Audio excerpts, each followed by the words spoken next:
Have you ever wondered about the origins of the founder of Egypt's fifth dynasty, the pharaoh Userkaf? His beginnings are shrouded in mystery, with his parentage a topic of debate among historians. Some suggest he belonged to a branch of the fourth dynasty royal family, possibly being the son of Khentkaus I. However, the truth remains elusive. Userkaf's consort, Neferhetepes, played a significant role in his life and reign. Together they had a probable son, Sahur, who later succeeded Userkaf as pharaoh, continuing the legacy of the fifth dynasty. Sahur's ascension to the throne is a testament to Userkaf's influence and the stability of his reign. Despite the mystery surrounding his early life, Userkaf's reign would mark significant changes in ancient Egypt. His rule set the stage for the ascendancy of the cult of Ra, forever altering the religious landscape of this ancient civilization. But that, dear listeners, is a story for another time. Userkaf's reign brought about a significant shift in the religious landscape of ancient Egypt. Prior to his reign, the lines between the king and the gods were somewhat blurred. But with Userkaf, a new era dawned, one that brought with it a distinct delineation between the divine and the royal. During his rule, the cult of Ra, the sun god, skyrocketed in prominence. This ascendancy was so profound that Ra effectively became the state god during the fifth dynasty, an unprecedented shift in the spiritual fabric of the nation. But how did this come to pass? One theory suggests that Userkaf himself played a pivotal role in this religious revolution. Before he ascended the throne, it's believed that he served as a high priest of Ra, thus being intimately familiar with the tenets and rituals of the cult.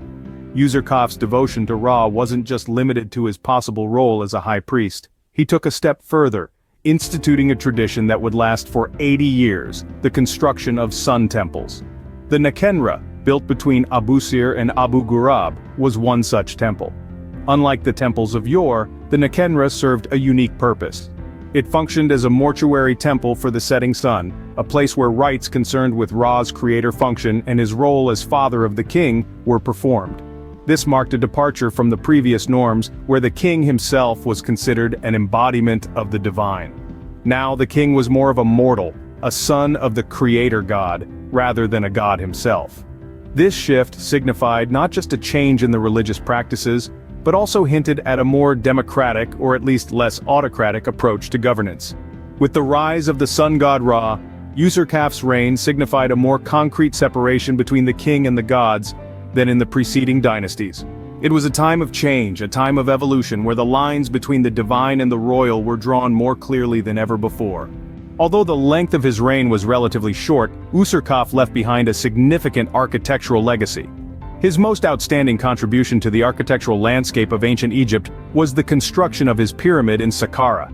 This pyramid was situated in close proximity to the Pyramid of Djoser, a placement that presented a unique challenge to the architects of the time. The location of Userkaf's pyramid prompted an unprecedented layout for the associated mortuary temple. Instead of the traditional northern placement, the temple was positioned to the south of the pyramid. This innovative arrangement tested the ingenuity of ancient Egyptian architects, yielding a design that was both functional and aesthetically pleasing.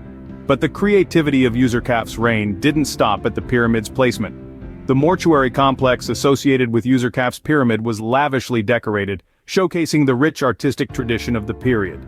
Painted reliefs, intricately detailed and vibrant in color, adorned the walls of the complex, transforming it into a veritable gallery of ancient Egyptian art. These reliefs provided a glimpse into the religious and cultural practices of the Old Kingdom, making the complex a valuable resource for historians and archaeologists. In addition to his own pyramid and mortuary temple, Userkaf commissioned the construction of a smaller pyramid for one of his queens, likely Neferhetepes. This gesture was not only an expression of royal affection but also a testament to Userkaf's commitment to perpetuating the architectural traditions of his predecessors.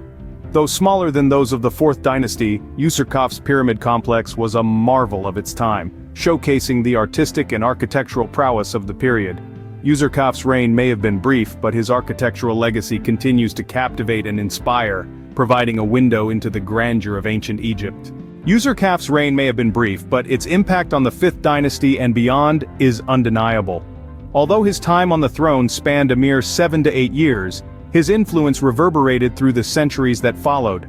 Among his most enduring legacies was the tradition of Sun Temple construction. His successors continued this practice for a period of 80 years, underscoring the ascendancy of the cult of Ra, the sun god, who effectively became Egypt's state god during the 5th dynasty. However, despite Userkaf's significant contributions to Egypt's religious and architectural landscape, his funerary cult was relatively unimportant. Unlike the grandeur of his sun temple, his funerary cult was less prominent and ultimately abandoned at the end of the 5th dynasty. This contrast suggests a more concrete separation between the sun god and the king than in the preceding dynasties. The limited knowledge about Userkaf's activities beyond his building projects lends an air of mystery to his reign. The Old Kingdom's royal annals record offerings of beer, bread, and lands to various gods, some of which may correspond to building projects initiated by Userkaf. This includes the Temple of Montu in El Tad, where he is the earliest attested pharaoh. Additionally, there are indications of potential military expeditions beyond the borders of Egypt, possibly to Canaan or the Eastern Desert. The existence of trade contacts with the Aegean during his reign further underscores Userkaf's influence beyond the confines of his kingdom. In sum, Userkaf's reign, though brief, was a period of significant change. His dedication to the cult of Ra, evidenced by the tradition of Sun Temple construction, had a profound impact on the religious landscape of the 5th dynasty. His architectural innovations, including his pyramid and Sun Temple, left a lasting mark. And his potential military expeditions and trade contacts hint at a ruler engaged with the world beyond his borders. Despite the brevity of his reign, Userkaf's influence was far-reaching, shaping the religious, architectural, and political landscape of the 5th dynasty and beyond.